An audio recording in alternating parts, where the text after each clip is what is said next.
और ये एक बंडल 2 दिन में पी लेते हैं, मतलब लगभग दिन की 12 बीड़ी पीते हैं। कितने सालों से पी रहे हैं बाबू जी? जब से।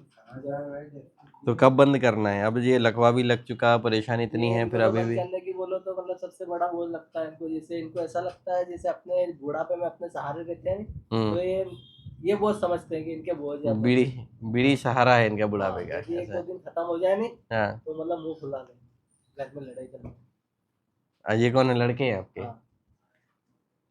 बाबू जी बीड़ी तो बंद करनी पड़ेगी अभी। देखो जवानी में जब शरीर हट्टा कट्टा है ना, तब सारी चीजें झेल जाता है, लेकिन जब बुढ़ापे में तो बीमारियां पकड़ती हैं, तो ये सारी चीजें और ज्यादा नुकसान करते हैं। शरीर की क्षमता नहीं रहती ना फिर इतनी ज्यादा, ना जितनी पीनी थी पी ली। और ज्यादा पियोगे तो अब देखो ये जो लकवा लग गया, ये ये जो भी सही बच परेशानी। जाता सर। हाँ। इलाज अच्छी जगह करा, घर से गरीब घर से हम सर, पर बाकी इलाज में कोई दिक्कत नहीं है, हमने हम्म, करवाया इनसे। हम्म, जब इनको पहला हुआ गोली दवाई चल रही, जब इनने खाना बंद नहीं करा, तम्बाकू खाना बंद नहीं करा, बीड़ी पीना बंद नहीं करा, दारू तो सबसे बड़ी दिक्कत है।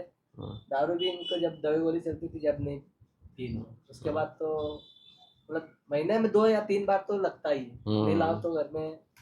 बाबू जी देखो, एक तो और शराब और तम्बाकू से परेशानी ये है कि वो तो अपने आप में नुकसान तो करती हैं, तो नुकसान करती ही हैं, लेकिन जो मैं दवाइयाँ लिखूंगा जो बीमारी के लिए, वो दवाइयाँ भी असर नहीं करती फिर।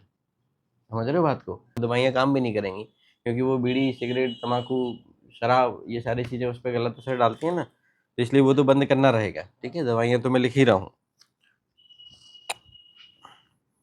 शराब पीने लग जाए, बीड़ी पीने लग जाए, फिर समझाओगे कि नहीं समझाओगे? वो उल्टा समझा रहा है तुम्हें। और इस उम्र में तो आपको समझाना चाहिए बच्चों को, वो समझा रहे हैं तुम्हें, है ना। वो अपना नुकसान करके यहाँ दिखाने के लिए है, दवाइयाँ ला के दे रहा है, इलाज करवा रहा है, तो बंद कर दो, क्या परेशानी है? खुद से छोड़ना चाहेंगे तो छूट जाएगी, नहीं तो नहीं छूटेगी। हाँ सर, अपन जबरदस्ती करेंगे तो हाँ, नहीं किसी होती के है। जबरदस्ती करने से थोड़ी होता है। छोड़ना है तो बताओ, छूट जाएगी। नहीं छोड़ना है तो बात अलग ही है। हाँ। वो जी को 2 चीज़ें हैं, 3 चीज़ें हैं इनफैक्ट। पहली चीज़ तो जो है वो मस्से की समस्या है, दूसरी चीज़ जो है वो प्रोस्टेट की समस्या है, और तीसरी चीज़ ये बीड़ी के कारण, तंबाकू के कारण, शराब के कारण गैस एसिडिटी की समस्या है। जो पेट की परेशानी है वो इसके कारण ही है, वो तो इससे ठीक हो जाएगी। प्रोस्टेट क्या होता है? पेशाब की जो थैली होती है, पेशाब की थैली के नीचे ये पेशाब का रास्ता है। धीरे धीरे उम्र के साथ बढ़ती है, जब ये साइज बढ़ती है तो पेशाब के रास्ते को सकरा कर देती है, और ज़्यादा साइज बढ़ती है तो रास्ता और सकरा हो जाता है, जिससे ये जो परेशानियाँ पेशाब से संबंधित बाबूजी को हो रही हैं, रात में कई बार पेशाब जाना होता है, पेशाब की धार कमज़ोर हो जाती है, एक बार में पूरी पेशाब नहीं हो पाती है, वो सारी परेशानियाँ इसके कारण हो रही है। वो चेक करने पर भी पता चल रहा है कि इसकी साइज बढ़ी हुई है। शुरुआत में इसकी गोली दवाई चलती है, गोली दवाई से आराम लग जाता है तो अच्छी बात है, नहीं तो फिर दूरबीन से पेशाब के रास्ते से इसके ऑपरेशन की ज़रूरत पड़ती है। अभी मैंने इनकी दवाई लिख दी है, इससे संबंधित कुछ जांचें होती हैं, सोनोग्राफी वगैरह, जिससे इसकी साइज़ का पता चल सके, कितनी पेशाब बच रही है इसका पता चल सके, किडनी पे या पेशाब की थैली पे कोई सूजन तो नहीं है, इन्फेक्शन तो नहीं है, वो उसका पता चल सके, उसके लिए लिखें। जो मेन परेशानी बाबूजी को दूसरी है वो मस्से की समस्या है। मस्से मतलब क्या होता है? जो लेट्रिन का जो रास्ता होता है, वहाँ पे कुछ नॉर्मल नसें होती हैं, हर किसी को होती हैं, है ना। लेट्रिन के रास्ते के यहाँ पे नसें होती हैं, जब लेट्रिन में जोर लगाते हैं, टाइट आती है, तो ये नसें फूलनी शुरू हो जाती हैं, और इन फूली हुई नसों को पाइल्स या मस्से या बवासीर जो भी है वो बोलते हैं। तो ये अलग अलग ग्रेड के होते हैं, 1 2 3 4।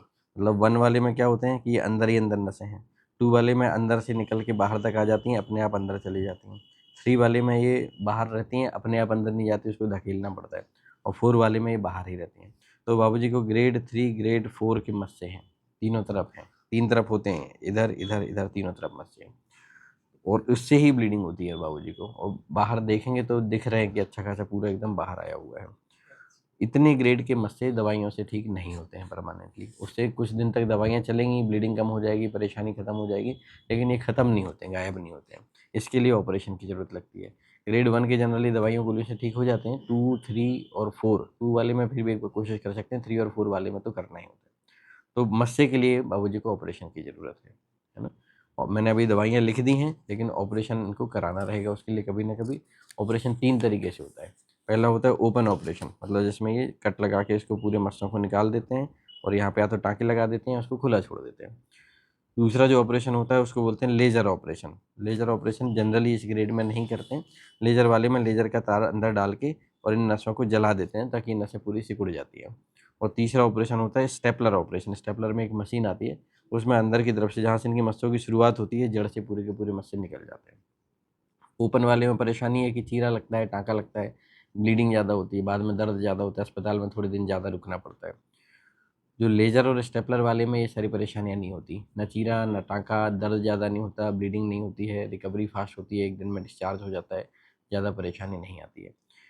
स्टेपलर वाले में वापस से होने के चांसेस भी कम होते हैं, क्योंकि निकल गए कट के तो वापस से होने की संभावना भी बहुत कम होती है। ठीक है, तो अभी मैंने इनको तीनों चीज़ों की दवाइयाँ लिखी हैं। एक ये पेशाब की गोली प्रोस्टेट वाली, ये मस्से से संबंधित दवाइयाँ, और ये जो गैस एसिडिटी है उसकी दवाइयाँ। एक चौड़े मुँह का बर्तन लेना है, उसमें गर्म पानी भरना है, उसमें बैठना है 15 मिनट सुबह, 15 मिनट दोपहर, 15 मिनट शाम को। दिन में 3 बार गर्म पानी में बैठ के सिकाई करेंगे। सिकाई के बाद ये क्रीम लिखी है लगाने वाली, ये क्रीम लगाएंगे। एक ये सिरप लिखा है, रात में सोने के पहले 2 ढक्कन लेना है ताकि लैट्रिन थोड़ी सी पतली आए, ये खाने की गोली है। एक ये जो गैस एसिडिटी की गोली है, सुबह खाली पेट लेना है। और ये एक पेशाब वाली जो गोली है वो रात में सोने के पहले लेना है। ठीक है, ये जो जाँचें लिखी हैं, ये जाँचें करा के मुझे बतानी है, कभी भी करा लेना ये जाँचें। बीड़ी, सिगरेट, शराब, तम्बाकू, ज़्यादा मिर्ची मसाले की चीज़ें, गरम चीज़ें, तली चीज़ें, चाय, कॉफ़ी, कोल्ड ड्रिंक, मैदे की चीज़ें, बाहर का खाना ये बंद रखना है। घर का, हाँ, घर का बना हुआ सिंपल रोटी सब्जी दाल चावल खाएं, है ना। ज़्यादा मिर्ची मसाला नहीं खाना, इकट्ठा खूब सारा खाना नहीं खाना, और लंबे समय खाली पेट नहीं रहना। दोनों चीज़ों का ध्यान रखना।